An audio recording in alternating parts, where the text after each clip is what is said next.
കേന്ദ്ര ഗവൺമെന്റ് ദേശീയ വിദ്യാഭ്യാസ പദ്ധതി NEP നാഷണൽ എഡ്യൂക്കേഷൻ പ്ലാൻ, ഈ പ്ലാൻ കേരളത്തിൽ നടപ്പാക്കണമെന്നാണ് കേരളത്തിലെ ഇടതുപക്ഷ ജനാധിപത്യ മുന്നണി സർക്കാരിന് നേതൃത്വം കൊടുക്കുന്ന CPIM-ന്റെ നിലപാട്.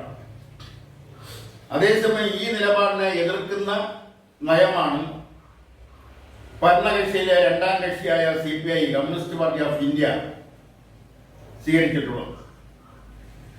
ഈ അഭിപ്രായ ഭിന്നത തുടങ്ങിയിട്ട് ഒത്തിരി നാളായി. ഇന്നത് അതിരൂക്ഷതയിലെത്തിക്കഴിഞ്ഞിരിക്കുന്നു. എന്തായാലും സർക്കാരിന്റെ പ്രതിനിധി ഡൽഹിയിൽ അതീവ രഹസ്യമായിട്ടെന്ന് വേണമെങ്കിൽ പറയാം ഈ NEP പദ്ധതിയിൽ ആ കരാറിൽ ഒപ്പുവെച്ച വിവരം പുറത്തു വന്നിരിക്കുന്നു കഴിഞ്ഞ ദിവസം.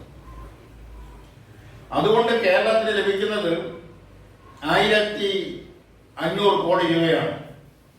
ഈ 1500 കോടി രൂപ എന്ന് പറയുന്നത് കേരളത്തെ സംബന്ധിച്ചിടത്തോളം കൊച്ചു കാര്യമല്ല. എല്ലാ മേഖലകളിലും സാമ്പത്തിക ഞെരുക്കം അനുഭവപ്പെട്ടുകൊണ്ടിരിക്കുന്ന കേരളത്തിന് കേന്ദ്രത്തിൽ നിന്ന് പലപ്പോഴും കിട്ടാൻ യോഗ്യതയുള്ള ഫണ്ടുകൾ പലപ്പോഴും കിട്ടാതിരിക്കുന്ന സാഹചര്യത്തിലും കേന്ദ്ര ഗവൺമെന്റിൽ നിന്ന് വിദ്യാഭ്യാസ മേഖലയ്ക്ക് 1500 കോടി രൂപ ലഭിക്കുന്നത് നിസ്സാര കാര്യമല്ല. ആ ഫണ്ടിന് വേണ്ടിയാണ് ഈ കരാറിൽ ഒപ്പുവെച്ചത് എന്ന് 100% അഭിപ്രായമില്ല. എങ്കിലും ഈ തുക കൊണ്ട് വിദ്യാഭ്യാസ മേഖലയിൽ ഉണ്ടാകാനിടയുള്ള വളർച്ച അത് വിദ്യാർത്ഥികളുടെ വിദ്യാഭ്യാസത്തിന്റെ നിലവാരത്തിലായാലും അതുപോലുള്ള മറ്റ് പഠന സൗകര്യങ്ങളുടെ കാര്യത്തിലായാലും അതാത് വിഷയങ്ങളിൽ പ്രാവീണ്യമുള്ള വിദഗ്ധരായിട്ടുള്ള അധ്യാപകരെ കണ്ടെത്തി എത്തിക്കുന്നതിനുള്ള കാര്യത്തിലായാലും അതല്ല വിദ്യാഭ്യാസ മേഖലയെ സംബന്ധിച്ചിടത്തോളം ഒരു നല്ല കാര്യമാണ്. എല്ലാത്തിനെയും എതിർക്കുന്ന ഒരു നിലപാട് ഇന്ന് സ്വീകരിക്കുന്നത് അത് ഏത് രാഷ്ട്രീയ പാർട്ടി സ്വീകരിച്ചാലും അത് ശരിയായ നിലപാടല്ല.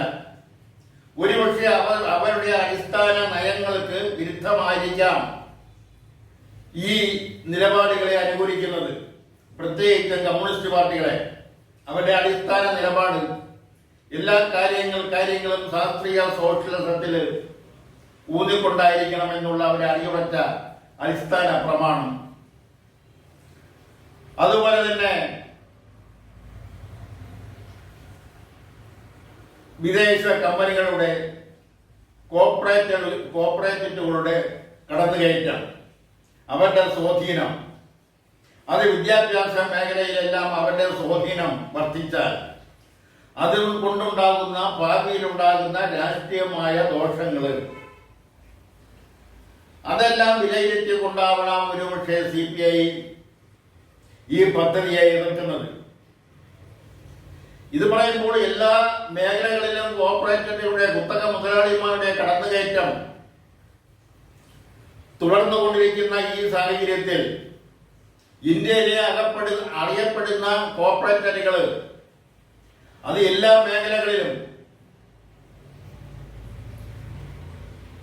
വ്യോമയാന യാത്രയടക്കമുള്ള വിമാനങ്ങളടക്കമുള്ള വിമാനത്താവളമടക്കമുള്ള തുറമുഖമടക്കമുള്ള അങ്ങനെ നിർണായകമായ രാജ്യത്തിന്റെ ഒരുപക്ഷെ രാജ്യത്തിന്റെ ഭദ്രത തന്നെ നിലനിർത്തിക്കൊണ്ടുപോകുന്ന സംഗതികളെല്ലാം തന്നെ കോർപ്പറേറ്റുകൾക്ക് വിട്ടുകൊടുക്കുന്ന ഒരു സാഹചര്യം ഇന്ന് ഇന്ത്യയിലുണ്ട്. അതിനെയൊക്കെ പലപ്പോഴും ഈ എതിർക്കുന്ന കമ്മ്യൂണിസ്റ്റ് പാർട്ടി അടക്കമുള്ള രാഷ്ട്രീയ പ്രസ്ഥാനങ്ങൾ, പ്രത്യേകിച്ചും ഇടതുപക്ഷ പ്രസ്ഥാനങ്ങൾ അനുകൂലിച്ചിട്ടുണ്ട്, ഇന്നും അനുകൂലിക്കുന്നുണ്ട്. ഈ സാഹചര്യത്തിൽ CPI-യുടെ എതിർപ്പിന് അത്രത്തോളം വലിയ കടമ്പൊന്നുമില്ല എന്ന് പറയേണ്ടി വരും. കേന്ദ്ര ഗവൺമെന്റിന്റെ ഫണ്ട് ലഭിക്കുമ്പോൾ കേന്ദ്ര ഗവൺമെന്റ് NEP,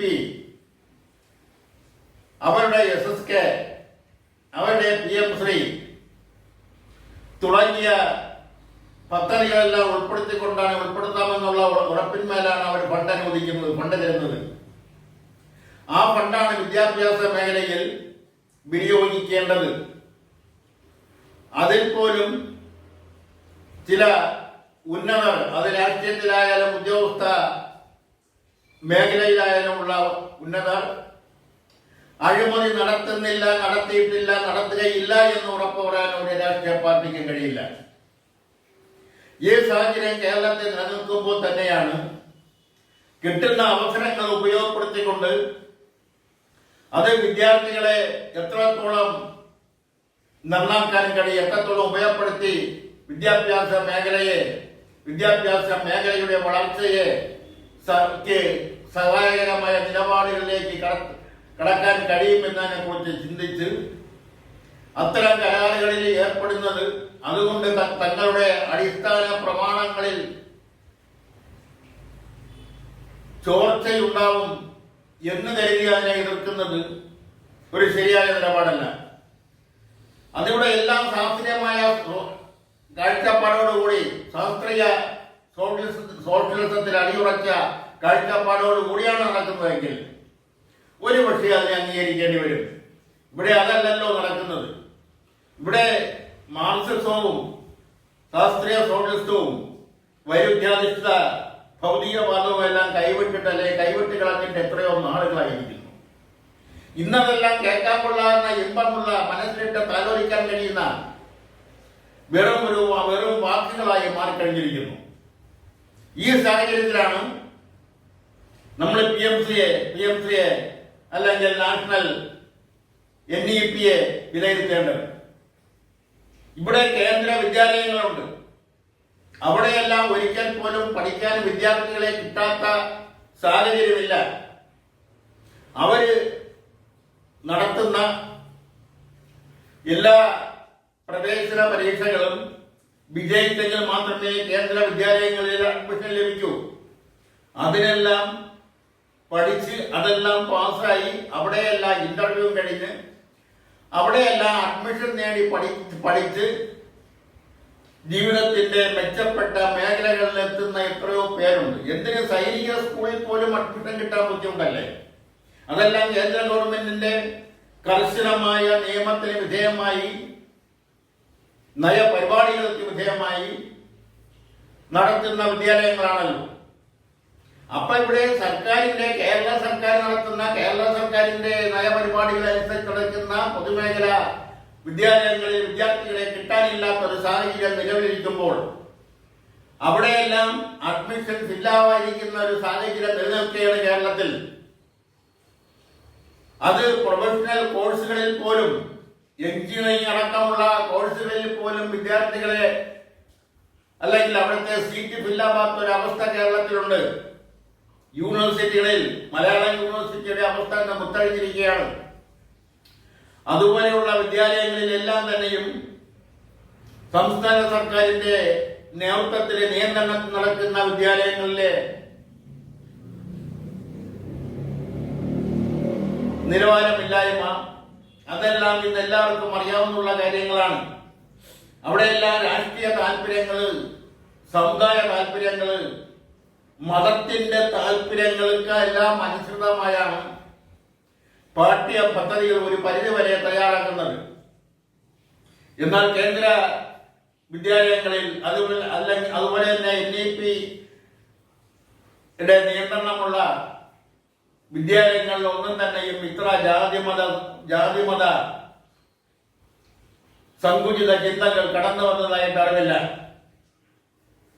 കേരളത്തിൽ ആദ്യമായി ഒരു പാഠപുസ്തകത്തിന്റെ പടത്തിൽ, ആ പാഠപുസ്തകം തിരിച്ച് വരുത്തിക്കൊണ്ട് ഒരു പടത്തിൽ വെള്ള പേപ്പർ ഒട്ടിച്ച് ആ പാഠപുസ്തകം വീണ്ടും വിതരണം ചെയ്ത ഒരു ചരിത്രമുണ്ട്. 1970 കാലഘട്ടത്തിൽ കമ്മ്യൂണിസ്റ്റ് പാർട്ടിയുടെ അഖിലേന്ത്യാ നേതാവ് C. അച്യുതമേനോൻ കേരളത്തിന്റെ മുഖ്യമന്ത്രിയായിരിക്കുന്ന കാലഘട്ടം, അന്ന് വിദ്യാഭ്യാസ വകുപ്പ് മന്ത്രിയായിരുന്ന CH മുഹമ്മദ് കോയ താഴ്ന്ന ക്ലാസ്സിലെ ഒരു പാഠപുസ്തകത്തിലെ ഒരു പടത്തിൽ അവിടുത്തെ ഗ്രഹനായകൻ ഒരു തൊപ്പി, കറുത്ത തൊപ്പി ഉപയോഗിച്ചിരിക്കുന്നു. ആ പടത്തിലെ കഥാനായകൻ, ആ കഥത്തിലെ ആ പാഠത്തിലെ ഉള്ള പടത്തിൽ കാണുന്ന ഒരു ഗ്രഹനാഥൻ കറുത്ത തൊപ്പി ഉപയോഗിച്ചിരിക്കുന്നു. അത് അന്നത്തെ വിദ്യാഭ്യാസ വകുപ്പ് മന്ത്രി CH മുഹമ്മദ് കോയയുടെ തൊപ്പിയുമായി സാദൃശ്യമുള്ളതാണ് എന്ന ആശയം ഉയർന്നപ്പോൾ ആ പാഠപുസ്തകം അതാത് ഡിപ്പോകളിൽ, വിദ്യാഭ്യാസ സ്ഥാപനത്തിന്റെ ഡിപ്പോകളിൽ എത്തിച്ച് ആ പടത്തിലെല്ലാം വെള്ള പേപ്പർ ഒട്ടിച്ചാണ് പിന്നെ അത് തിരിച്ച് സ്കൂളുകളിലെത്തി വിതരണം ചെയ്തത്. അത് കേരളത്തിൽ നടന്നിട്ടുള്ള ഒരു ആദ്യ സംഭവമാണത്. അതിനുശേഷം MA ബേബി വിദ്യാഭ്യാസ മന്ത്രിയായിരിക്കുമ്പോൾ എന്തിന് പ്രൊഫസർ ജോസഫ് മുണ്ടശ്ശേരി വിദ്യാഭ്യാസ മന്ത്രിയായിരിക്കുമ്പോൾ എടുത്തുള്ള ചില വിലപ്പെട്ട തീരുമാനങ്ങൾ, ക്രിയാത്മകമായ തീരുമാനങ്ങൾ, ആ തീരുമാനങ്ങളുടെ ഫലമായി ഇവിടുത്തെ ജാതി മത വിഭാഗങ്ങൾ ഒന്നിച്ചു നിന്ന് സമരം നടത്തിയിട്ടുള്ള ചരിത്രങ്ങൾ, അതിന്റെ ഭാഗമായി ആ സർക്കാരിനെ പിരിച്ചുവിട്ട സാഹചര്യം. പിന്നെ MA ബേബി വിദ്യാഭ്യാസ മന്ത്രിയായിരിക്കുമ്പോഴാണ് മതമില്ലാത്ത ജീവൻ, ആ പുസ്തകം അല്ലെങ്കിൽ ആ പാഠകം പിൻവലിക്കേണ്ടി വന്ന സാഹചര്യം മതമേധാവികളുടെ, സമുദായ നേതാക്കളുടെ എതിർപ്പ് മൂലം ആ പാഠം പിൻവലിക്കേണ്ടി വന്നു. അതേസമയം കേന്ദ്ര ഗവൺമെന്റിന്റെ ഇതുപോലുള്ള NEP പ്ലാൻ അനുസരിച്ചുള്ള വിദ്യാഭ്യാസ നിലവാരത്തിലേക്ക് വിദ്യാഭ്യാസ മേഖല കടന്നു പോവുകയാണെങ്കിൽ ഇത്തരം സങ്കുചിതമായ ചിന്താഗതിയൊന്നും അവിടെ അടിച്ചേൽപ്പിക്കാൻ കഴിയുമെന്ന് തോന്നുന്നില്ല എന്ന് മാത്രമല്ല, മതങ്ങളുടെ താല്പര്യം അനുസരിച്ച് അല്ലെങ്കിൽ സമുദായത്തിന്റെ താല്പര്യം അനുസരിച്ചുള്ള വിദ്യാഭ്യാസ സമ്പ്രദായങ്ങളും ആ വിദ്യാഭ്യാസ മേഖലയിൽ അടിച്ചേൽപ്പിക്കാൻ കഴിയില്ല. ഇപ്പോൾ കിട്ടിയ അറിവനുസരിച്ച് 150 സ്കൂളുകളിൽ, വിദ്യാലയങ്ങളിലാണ് NEP നടപ്പാക്കാൻ പോകുന്നത്. അത് 1500 കോടി രൂപ അതിന് കേന്ദ്ര സർക്കാർ അനുവദിക്കാൻ പോവുകയും ചെയ്യുന്നു. കാത്തിരുന്ന കാണാം. കേരളത്തിലെ പതിനായിരക്കണക്കിന് 32,000 സ്കൂളുകളുള്ള കേരളത്തില് വെറും 150 സ്കൂളുകളിൽ മാത്രമാണ് കേന്ദ്ര വിദ്യാഭ്യാസ നയം നടപ്പാക്കാൻ പോകുന്നത്. അതുമൂലം കിട്ടുന്ന കോടിക്കണക്കിന് 1500 കോടി രൂപ ഫണ്ട്, ഇതെല്ലാം ആ മേഖലയിലെ എന്തുമാത്രം ആരോഗ്യകരമായ വളർച്ചയെ സഹായിക്കുമെന്ന് നമുക്ക് കാത്തിരുന്ന് കാണാം.